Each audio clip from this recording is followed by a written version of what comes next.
Hi there, everyone, and welcome to the Daily Gardener, and thank you for listening. I'm your host, Jennifer Ebling. It's July 27th. Today we remember the first woman to have circumnavigated the world, and we'll also learn about the wealthy horticulturist who built a magnificent estate on the shores of Lake Waban. We celebrate the botanist who was the first editor of the journal called Rhodora, a publication of the New England Botanical Club.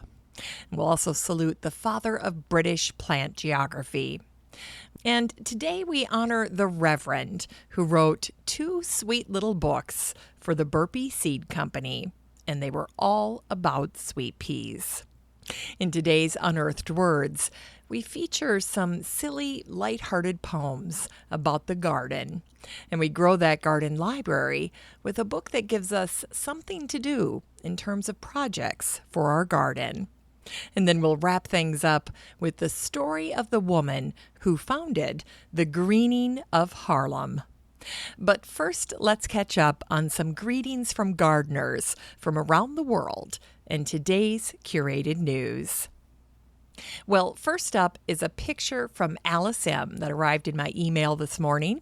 The picture is of her garlic harvest, and Alice wrote, "I've been growing garlic for 3 years, and it's so easy, I'm surprised I didn't grow it sooner." Well, Alice's garlic is hanging in her garage. And of course, once the heads begin to get papery, then you're good to go to start processing them. You know, garlic really is a wonderful crop to grow. And I remember when I interviewed the author of The Foodscape Revolution, Brie Arthur, because her tip for growing garlic was to grow it along the edges of your garden. And I thought this was a fabulous way to maximize the precious real estate that we all have with our gardens. Garlic is really unobtrusive. And why not make use of that little space up against the edge in the front and grow some garlic? Loved that idea. And then listener Linda C. wrote in to ask how difficult it is to overwinter Coleus. Well, there's good news here, Linda, because it's extremely easy. All you need to do is take some cuttings of your Coleus plant. You can put them in water to root them and then plant them in pots. I like to keep mine in front of a sunny window.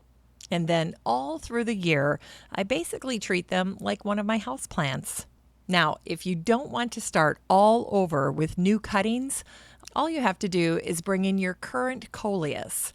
Now, you might want to cut it back a bit because by the end of the season, it's really going gangbusters. So if you decide to bring the entire pot indoors, just make it a more manageable size by pruning it. Now, this may cause your Coleus to go into a little bit of a shock, but in a few days, it'll be right as rain, and you will have saved yourself the trouble of buying more Coleus in the spring. All right, that's it for today's Gardener Greetings. Now, if you'd like to participate in the Gardener Greetings segment, just send your garden pictures, stories, birthday wishes, and so forth to me, Jennifer, at thedailygardener.org. That's Jennifer at thedailygardener.org. In addition, you can share all of your well wishes and your garden pictures and stories in the Facebook group for the show, the Daily Gardener Community. And if you want to listen to the show while you're at home, just ask Alexa or Google to play the latest episode of the Daily Gardener podcast, and she will.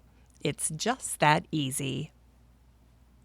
Here's today's curated news. Well, within the last month, the PBS NewsHour shared a wonderful interview that they did with landscape designer Piet Oudolf on finding solace in a garden. Here's an excerpt. The world has looked strange these past months. Familiar places no longer familiar at all. Many people have turned to their own or community gardens during this period, growing vegetables and flowers, nourishing body and soul. Gardening centers have been among the first essential businesses to reopen, and sales of seeds have soared. And regarding being in the garden, Piet said, "I think every day is an experience because there's always something you will like. And it's not only about the plants, it's also about the light and the movement.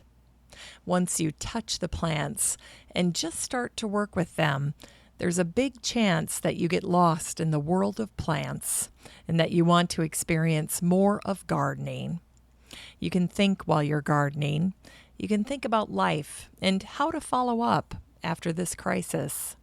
But at least people want to go to places where I normally would go, to parks and to gardens. And I think that people will realize that we as human beings need that to feel good." And what I say to people that just start gardening, I think anything that you see at the garden center that you like can be a good start to become a serious gardener. Well, there is a ton more in this wonderful post from PBS NewsHour. And if you'd like to read this lovely post for yourself in detail, just search for the word PBS in the Facebook group for the show, and this post will pop up. All right, that's it for today's gardening news. Now, if you'd like to check out any of my curated news articles or original blog posts for yourself, you're in luck because I share all of it with the listener community in the free Facebook group for the show, the Daily Gardener Community. So there's no need to take notes or search for links. The next time you're on Facebook, just search for Daily Gardener Community and request to join. I'd love to meet you in the group. Here's today's brevities. Today is the birthday of the explorer and botanist Jeanne Baret, who was born on this day in 1740. Jeanne was the first woman to have circumnavigated the world as part of the expedition, which was led by Louis-Antoine de Bougainville. Now, you might be wondering how Jeanne was able to join the expedition, and that's a great question. She actually had to pose as a man, as the valet to the expedition's naturalist, Philibert Commerson. Before the expedition, Jeanne had been employed as Philibert's housekeeper. And a few years later, after his wife died, Jeanne took over management of his household, in addition to having a relationship with him. Now, Philibert had poor health, and it was likely that he needed Jeanne to join him on the expedition because he needed her assistance. Luckily, Jeanne herself was a botanist in her own right, and when the ship stopped in Rio de Janeiro, an old leg injury prevented Philibert from collecting specimens. And so it was Jeanne who ventured out into the tropics and returned with the lovely tropical vine that would be named to honor the expedition's commander, Bougainville. And today is the birthday of one of America's most prominent horticulturists, Horatio Hollis Hunnewell, who was born on this day in 1810. Horatio was staggeringly wealthy. He was a railroad financier, but he also had a lifelong love of nature and gardening, and he loved to spend his money on landscaping and plants.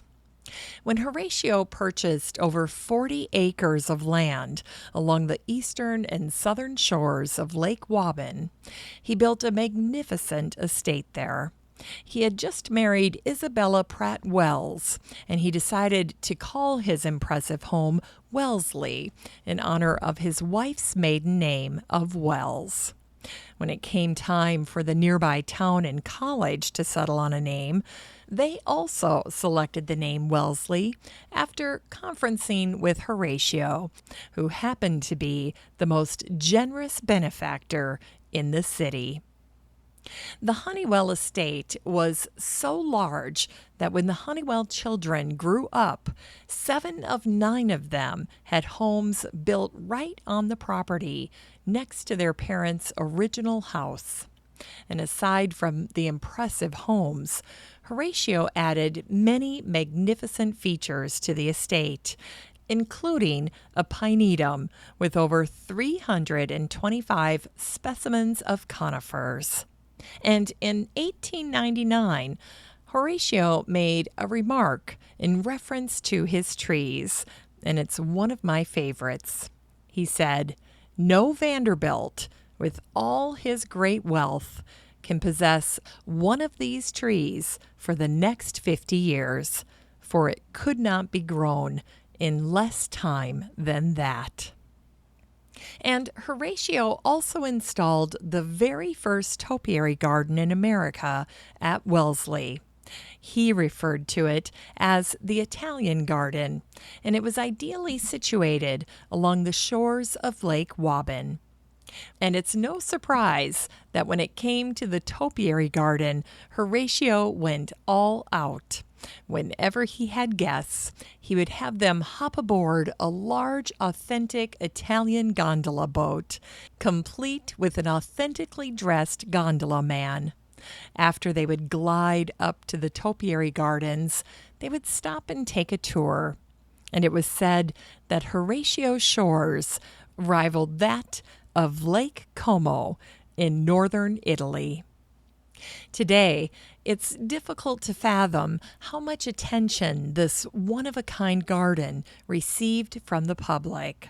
Thousands of visitors from all over the country came to Wellesley just to see the topiary garden firsthand, and many more took in its beauty through photographs and engravings that were published in the most popular periodicals of the time. And to this day, a century and a half later, the Honeywell Topiary Garden is among the most spectacular sights in the region. Now, there are a few fun tidbits that I discovered as I was researching Horatio. The first is that he was friends with Nathaniel Thayer Jr., and the two of them are credited with bringing the game of tennis to America.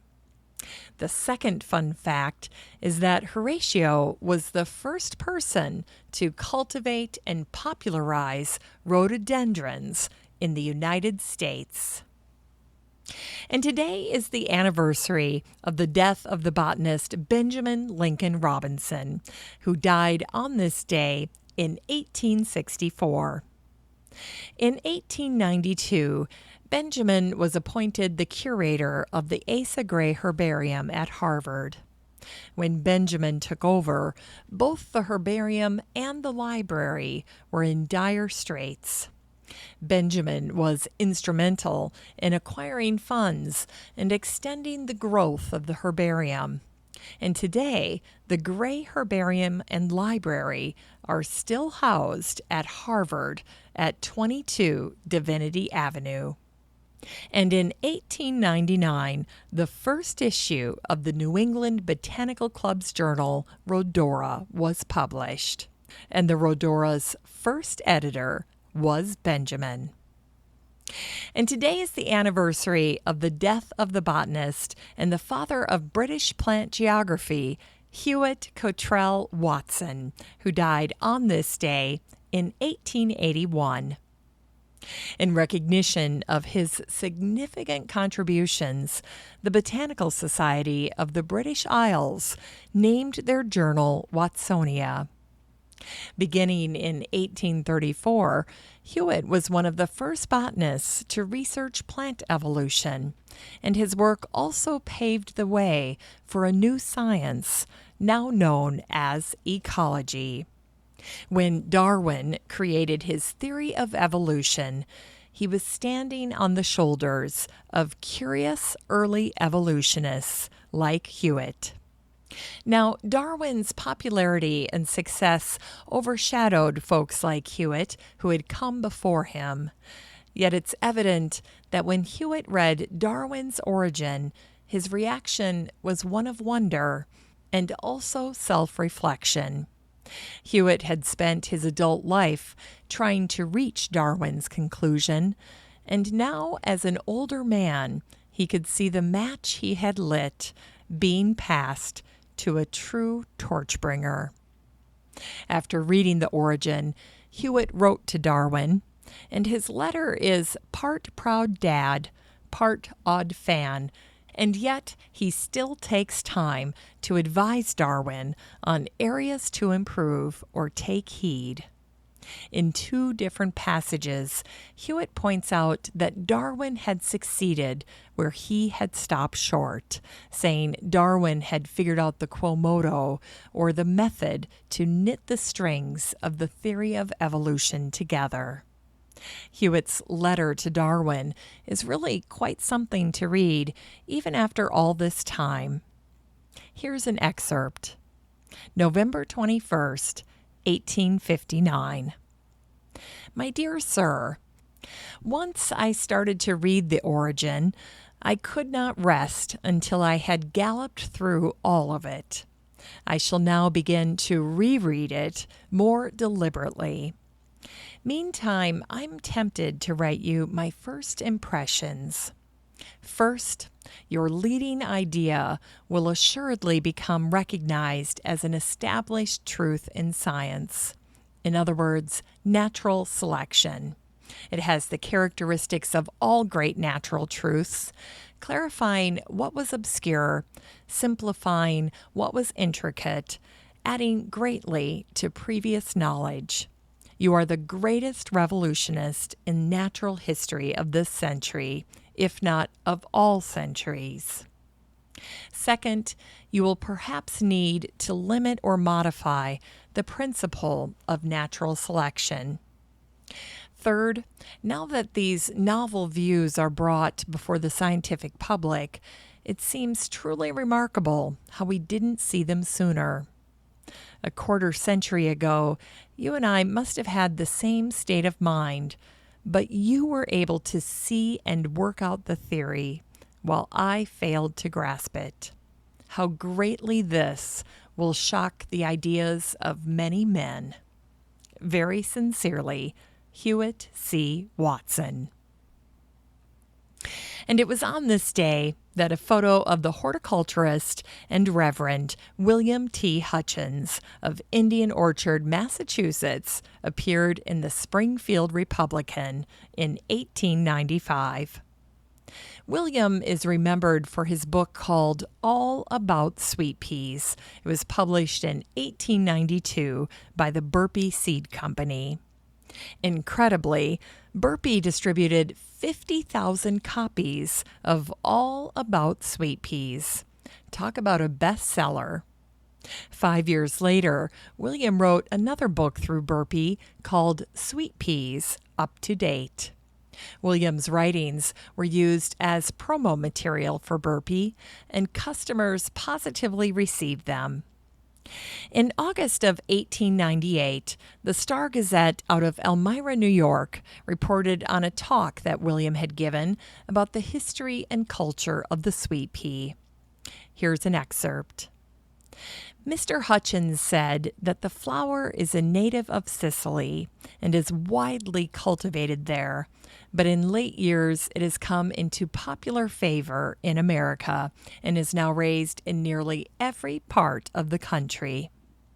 William mentioned some of the rare varieties and told how they are obtained, and he also gave a most interesting description of the gardens of Mr. Eckford in England and his cultivation of 75 of the choicest sweet peas have been given to the flower lovers of the world.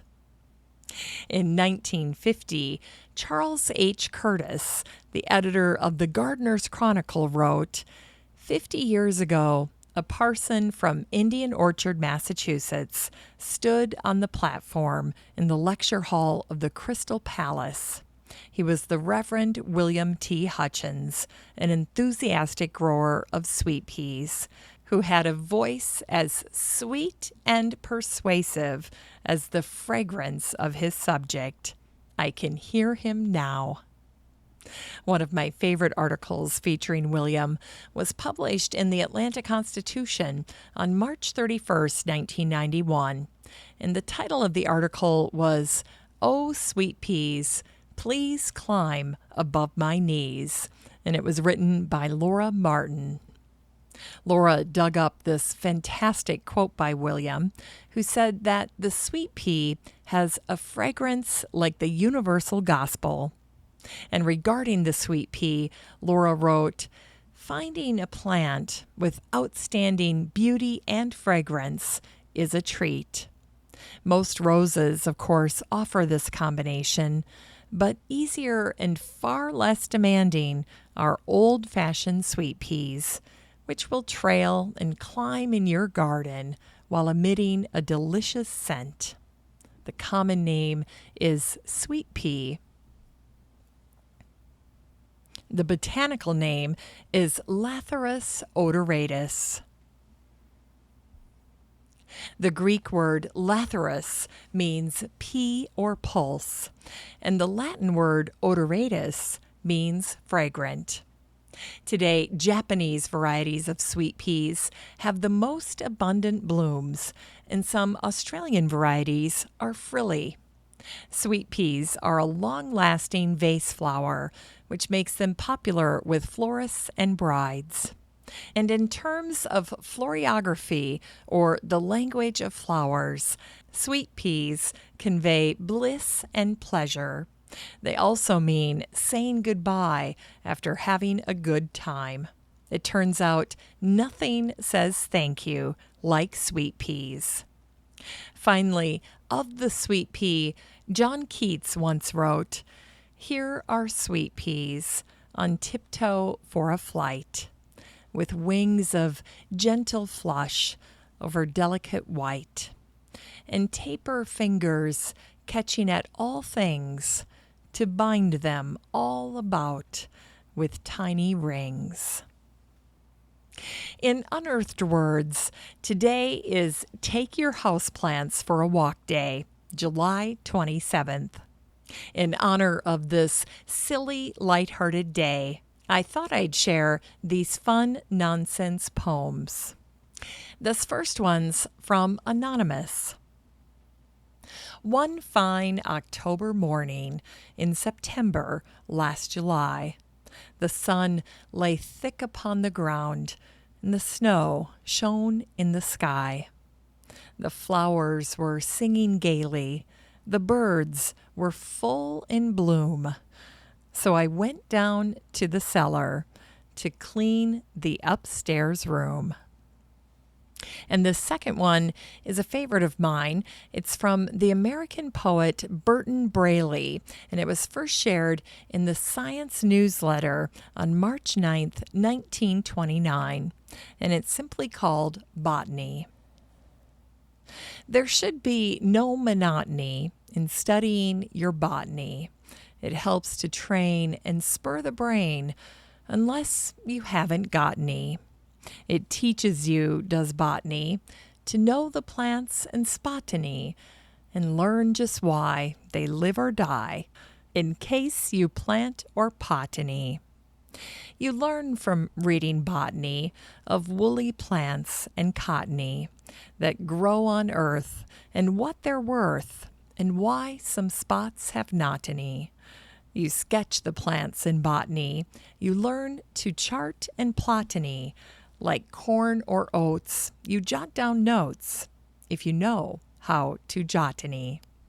Your time, if you'll allot any, will teach you how and what any old plant or tree can do or be, and that's the use of botany.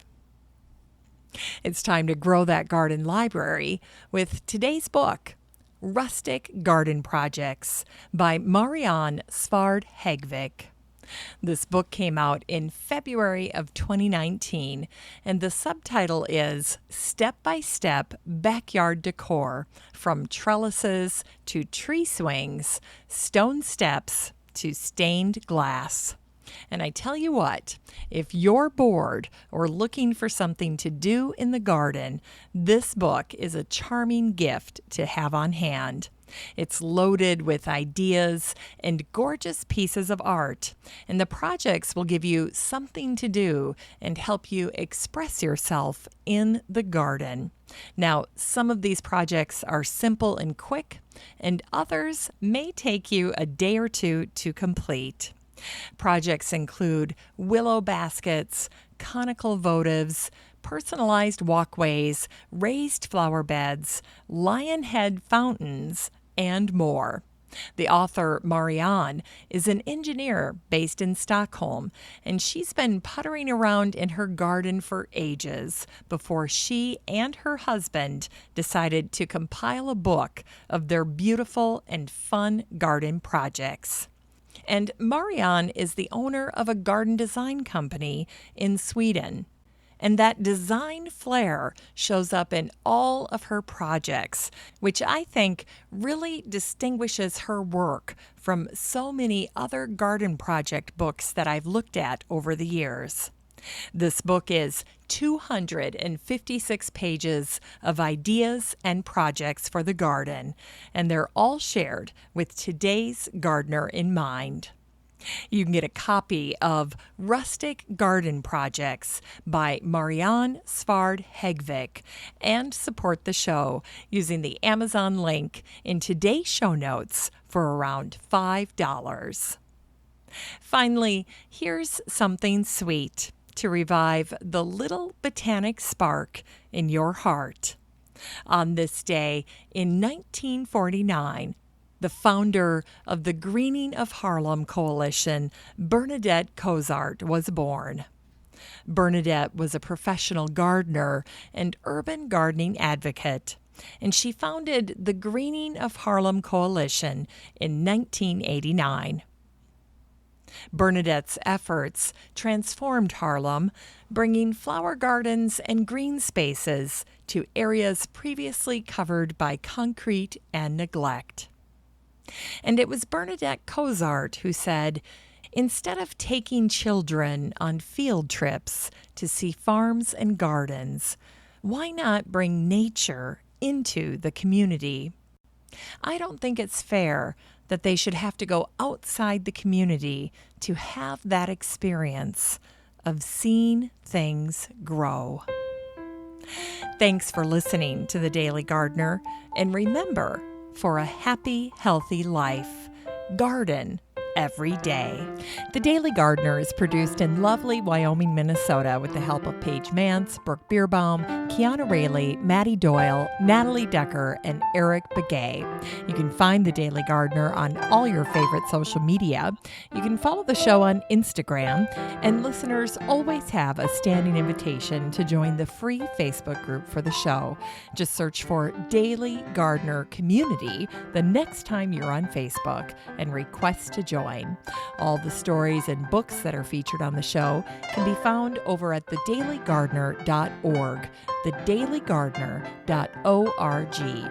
And while you're there, be sure to sign up for my free Friday newsletter. Last but not least, you can share your own gardener greetings on the show by emailing me at jennifer@thedailygardener.org. I'm your host, Jennifer Ebling, and as always, have a great day in the garden, and we'll see you tomorrow.